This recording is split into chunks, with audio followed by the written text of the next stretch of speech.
Welcome students to another lecture in the series. Let us continue with the retirement benefits that we began in the previous video lecture.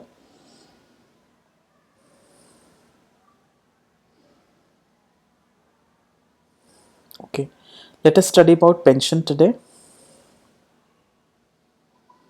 Pension has been talked about in section 17 subsection 1 of Income Tax Act 1961. Sometimes employer agrees to pay commute pension. Here you must understand the two types of pension, that is commuted and uncommuted. Uncommuted is simply just like a normal salary. It's like that they get it in monthly or quarterly form, but commutation here means the payment of one time lump sum amount in place of the regular payment. So full or part of the pension may be commuted. We may get 50% of our pension as commuted or so. So uncommuted pension is fully taxable in the hands of the employees. A computed pension as per section 10 and subsection 10A is fully exempt in the hands of the government employees, but not for others. So taxability of commuted pension in case of non-government employees depends upon whether the employee has received gratuity at the time of retirement or not.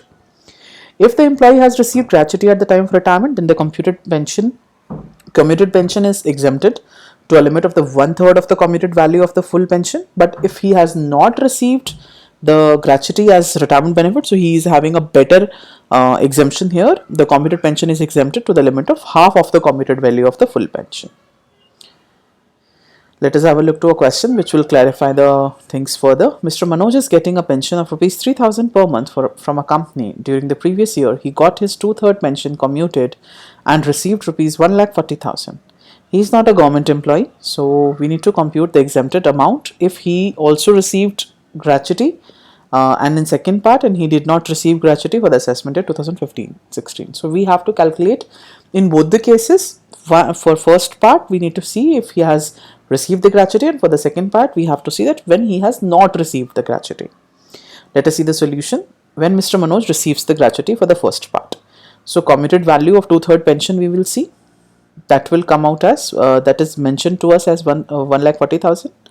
So commuted value of the full pension we can calculate that way. It's that we'll multiply it by 3 and divide by 2, that is the 2,10,000. So commuted value of the 1/3 pension, we can just calculate 1/3 of 2,10,000, that is 70,000. So hence the exempted value would be 70,000, and the rest and the balance of 70,000, that is after subtracting 70,000 from 1,40,000, will get to taxability. But when Manoj does not receive gratuity, then in that case the computed value of pension is that 1,40,000 only. So half of it simply this 2,10,000 we have just already calculated. So this is the amount of full pension, no? So half of this 2,10,000, that is 1,05,000, will be exempted, and the rest 35,000 will go to taxability. Simple. Then we need to talk about the next important retirement benefit, that is Provident Fund. I explained this before as well, that Provident Fund is the fund which is created in order to help the individual in future, that is after retirement or death. The employee contributes certain amount every month out of his salary, and an equal amount is contributed by the employer too. So contributions of both are invested in gilt-edged securities where there is no chance of getting it lost. So interest earned is also credited to the Provident Fund account of the employee, and we do have 4 categories, or we can say types, of Provident Fund accounts, namely Statutory Provident Fund, SPF, Recognized Provident Fund, RPF, Unrecognized Provident Fund, URPF, Public Provident Fund, PPF. Let us see one by one all of these. First of all, Statutory Provident Fund. This is a fund which is mainly for the government or university or educational institutions which are affiliated to universities for the employees of these all. Then Recognized Provident Fund. This scheme is applicable to an organization which has employees more than 20 in number. So an organization can also voluntarily opt for this scheme. All RPF schemes must be approved by the Commissioner of Income Tax in this case. This is the most advantageous form of Provident Fund. Then comes your Unrecognized Provident Fund.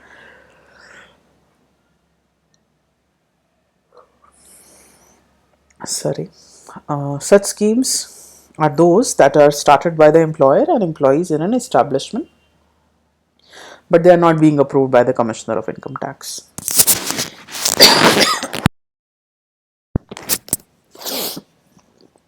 since they are not recognized, so these URPF schemes have a different tax treatment as compared to RPFs, recognized provident funds. PPF is quite interesting. This is a scheme under Public Provident Fund Act 1968, and in this scheme, even the self-employed people can make a contribution. And this fund is made by the Government of India for the purpose of promoting the savings among the general public, basically. And it has no relation with any employer or employee or salary.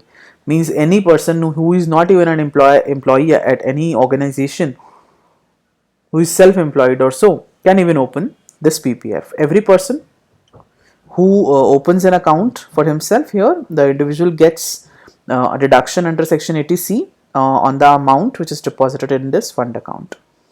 Interest is credited to the account every year on the rates which are being fixed by the government. This amount is repayable along with the interest after minimum specified period, that is 15 years. The whole amount which is received at the time of withdrawal is fully exempt from the tax. Let us see the tax treatment. Here I have mentioned the type first for statutory, and the explanation is given under all the four heads, that is employer's contribution, interest on employer's contribution, employee's contribution, and interest on employee's contribution. And finally, at the time of withdrawal of amount, the time of retirement or resignation. In case of statutory PF, it is exempt from tax in the hands of employee, not to be included in his gross salary, and no limit in income tax since amount is presumed to be contributed as per the government rules. For employee's contribution, it is part of the taxable gross salary, so employee gets deduction under section 80C on its contribution within the limit of the section, that is 1,50,000. Then interest on employer's contribution is exempt at the time of credit into account, and it is not included in the taxable salary of the employee. And in case of interest on employee's contribution, it is also exempt from at the time of credit into account, and it is not included in the taxable salary of the employee. And for the last case, at the time of withdrawal, the entire amount is exempt from tax in the hands of the government employees. Means it is not so for the non-government employees. Then next, let us have a look to the next form, that is RPF. See, the provisions are very important because you would find them later on for your numericals. So pay heed to that also.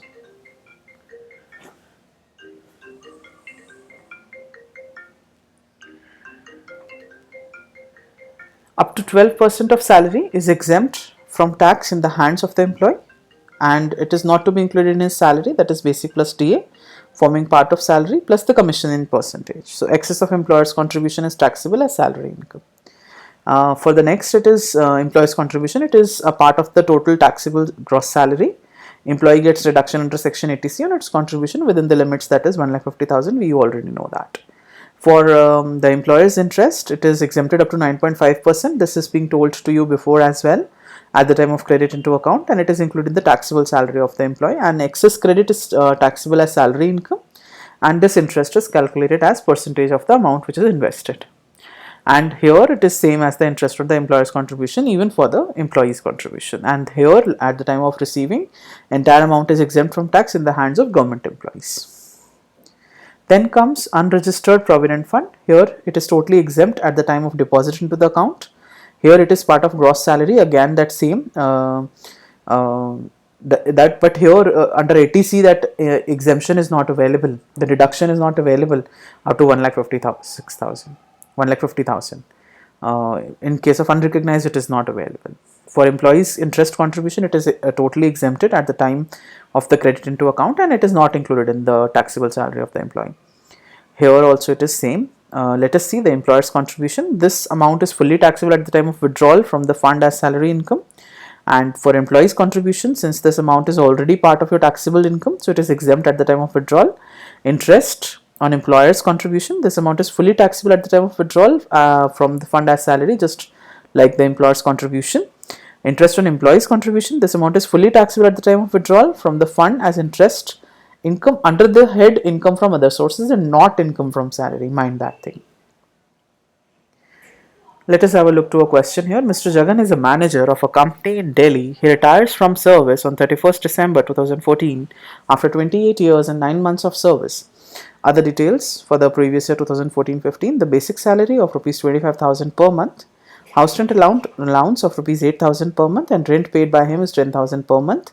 The lunch allowance is rupees 100 per day for 100 days. Reimbursement by the company of salary of a cook and a watchman is 3,000 per month each, who is provided to Mr. Jagan. He receives 20 lakh as gratuity, and he was drawing a salary of rupees 25,000 since 1st January 2004. Here he got retired. Let us see further. After retirement, he is in receipt of a pension of at the rate rupees 10,000 per month. But on 1st March 2015, he got one half of his pension commuted for rupees 12 lakh. So now onwards, he will be getting only 5,000 per month as a pension. During the previous year, he deposited 80,000 in PPF, and he paid the life insurance premium of 5,000. Sum assured is 1 lakh rupees, but here it does not matter for us for the taxation purpose, that what is the maturity value or sum value or sum assured in the insurance policy. The premium that we are paying is important on the policy taken on his life of his married son. So we need to compute his GTI for the assessment year 2015-16. Let us see the solution. Basic salary is 25,000, but here we are considering it for 9 months only because he got retired later on. So 2,25,000. Free lunch, we know up to rupees 50 it is exempted. So for that purpose, we have subtracted it, or simply we can show it fully and then we can show it as exemption below it, that both the previous of presentation is correct. Then comes house rent allowance, that is rupees 8,000 per month for 96,000. There also we do have an exemption, so we can subtract that 90,000 from it. Servants facility, both the servants 3,000 each into 12. Then comes gratuity. For gratuity, I'll show you the calculations on the next slide. Out of 220 lakh, 3,50,000 can be availed as exemption. So 16,50,000 is the amount. After commuted pension also, he can get the exemption of rupees 8 lakh out of the 12 lakh. So it's 4 lakh only. These calculations will be shown on the next slide. And for the uncommuted pension, it is 10,000 into 2, because for 2 months he got 10,000 as full pension, and later on he get half of the pension commuted, so 5,000 only for the last month, so it's 4 lakh rupees.